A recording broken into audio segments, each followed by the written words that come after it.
YSR Congress party పాలనలో ఆలయ పరిపాలన పరిసరాలన్నీ కూడా భ్రష్టుపట్టాయి అని ప్రచారం చేసుకొని ఓట్లు దండుకున్నటువంటి కూటమి నాయకులు అధికారంలోకి వచ్చిన తర్వాత వెంకటేశ్వర స్వామి ఆలయాన్ని ఎంతగా దుర్వినియోగం చేస్తున్నారో, భ్రష్టాచారం పట్టిస్తున్నారో లోకమంతా కూడా అర్థం చేసుకుంటున్నది. నిన్న పాప వినాశనం డ్యాంలో తిరుమల చరిత్రలోనే మొదటిసారిగా బోటింగ్ జరిగింది. దానికి సంబంధించి మొత్తం ఒక్కసారిగా వార్త బగ్గుమనేలో సరికే దాని మీద ఎలా వివరణ ఇవ్వాలనో అర్థం కాకుండా అటవీ శాఖ సిబ్బంది బోటింగ్కు సంబంధించిన ట్రయల్ రన్ జరుగుతున్నది అని చెప్పినట్టుగా తెలుగుదేశం పార్టీ మద్దతు పత్రికలే చాలా స్పష్టంగా రాసినాయి. ఫారెస్టు అధికారులు ఈ రకంగా ఇక్కడ పర్యాటక క్షేత్రంగా మార్చాలన్న ఉద్దేశంతో బోటింగ్ ట్రయల్ను నిర్వహించటం జరిగింది అని వెంటనే దాని మీద దుమారం లేచే లోపల దాని మీద ఫారెస్ట్ జిల్లా అధికారి అయినటువంటి వివేక్ అనే ఆయన జిల్లా అటవీ శాఖ అధికారి డ్యాంలో చట్ట వ్యతిరేక కార్యక్రమాలు జరుగుతున్నాయి కనుక సమాచారం అందింది కనుక మేము తనిఖీల కోసమని బోటులు వాడినాము అని ఆయన ప్రకటన అమాయకంగా ఒకటి వదిలినాడు. అది ఆ ప్రాంతం పూర్తిగా తిరుమల తిరుపతి దేవస్థానాలకు సంబంధించిన అటవీ ప్రాంతం. దానికి సంబంధించి తిరుమల తిరుపతి దేవస్థానానికి కూడా అటవీ శాఖ అధికారులు కూడా ఉంటారు. మరి ఈ వివేకనాయన ఏ అటవీ శాఖ అధికారో ఆయన ఎలా ఒకవేళ టీటీడీకి సంబంధించిన అటవీ శాఖ అధికారి అయితే ఆ స్థాయి అధికారి కాదు వివరణ ఇవ్వాల్సింది. దానికి ఎగ్జిక్యూటివ్ ఆఫీసర్ అడిషనల్ ఈఓ వివరణ ఇచ్చి ఉండాలి. అంటే చట్ట వ్యతిరేక కార్యక్రమాలు జరుగుతున్నాయి అంటే తెలుగుదేశం పార్టీ కూటమి ప్రభుత్వంలో తిరుమల క్షేత్రంలో ఎన్ని దురాఘాతాలు జరుగుతున్నాయి అన్నది ఈ వివేక్ అనేటువంటి అధికారి ద్వారా విషయం బయటపడిపోయింది. ఆయన చాలా స్పష్టంగా చెప్తున్నాడు, చట్ట వ్యతిరేక కార్యక్రమాలు జరుగుతున్నట్టుగా మాకు సమాచారం అందింది కనుక మొట్టమొదటిసారిగా బోటింగును వాడటం, అది కూడా బోటింగును అందుకోసమనే వాడినారు అని అంటే అర్థమైంది. చాలా పెద్ద ఎత్తున ఆ చట్ట వ్యతిరేక కార్యక్రమాలు జరిగినప్పుడే జరుగుతాయి అలాంటి బోటింగ్ జరగటం అన్నది. ఇంతవరకు తిరుమల చరిత్రలో ఇలాంటి సంఘటన ఎప్పుడు కూడా జరగల.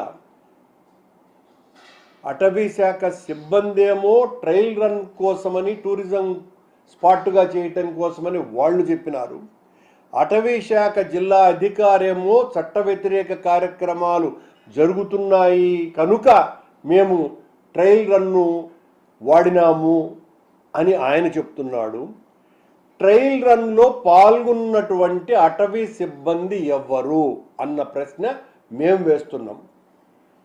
ఆ బోటింగ్లో పాల్గొన్న వాళ్ళు నడిపిన వాళ్ళు కాకుండా కూర్చున్నటువంటి వాళ్ళు అటవీ శాఖ సిబ్బంది అందులో ఉన్నారా? అలా కనపడటంలా ఆ బోట్లలో అటవీ శాఖ సిబ్బంది ఉన్నట్టుగా ఇది టూరిజం శాఖకు సంబంధించినటువంటి వాళ్ళు నడిపినట్టుగానే దాంట్లో ఆ ఫోటోలు వీడియోలను బట్టి చూస్తే అర్థమవుతుంది.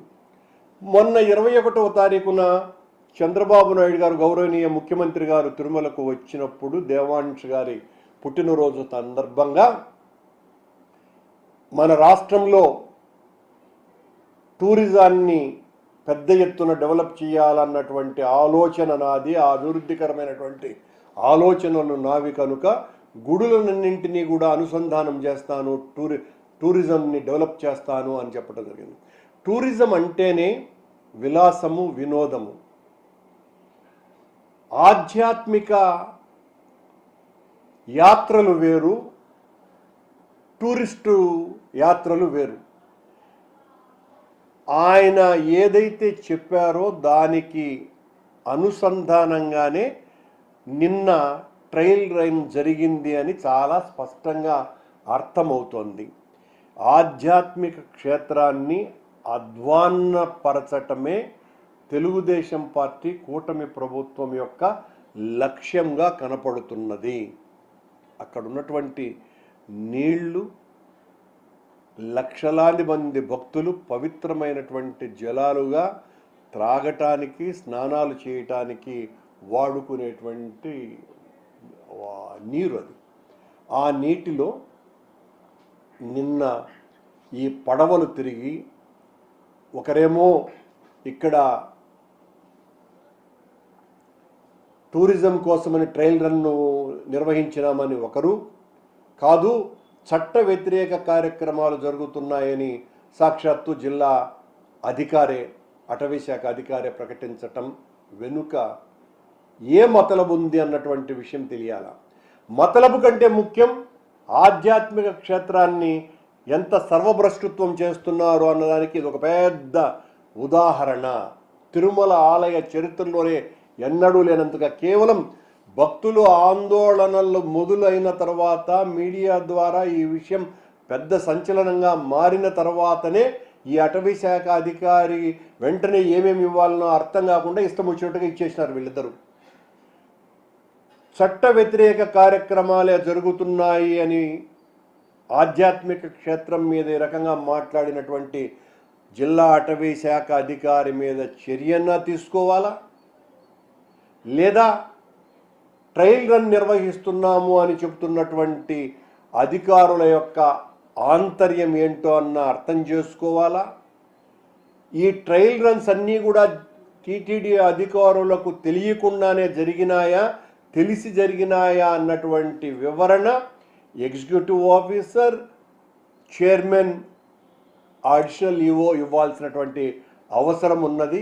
ఏది ఏమైనా ఆధ్యాత్మిక క్షేత్రం యొక్క ఔన్నత్యాన్ని దెబ్బతీయటంలో తెలుగుదేశం పార్టీ అగ్రగామిగా ఉంది అన్న దాంట్లో ఏ రకమైనటువంటి ఆందోళన లేకుండా దీని ద్వారా అర్థమైపోయింది. దీనికి మీద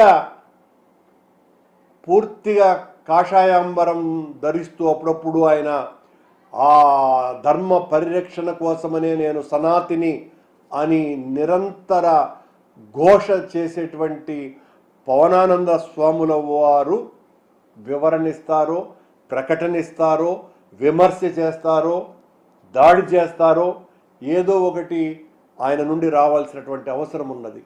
గత కొద్ది కాలంగా ఇలాంటి సంఘటనలు తిరుమలలో అనేకం జరుగుతున్నా కూడా పవనానందుల వారు ఎందుకు మౌనం దాల్చినారో కూడా జనం అర్థం కాకుండా ఇబ్బంది పడుతున్నారు.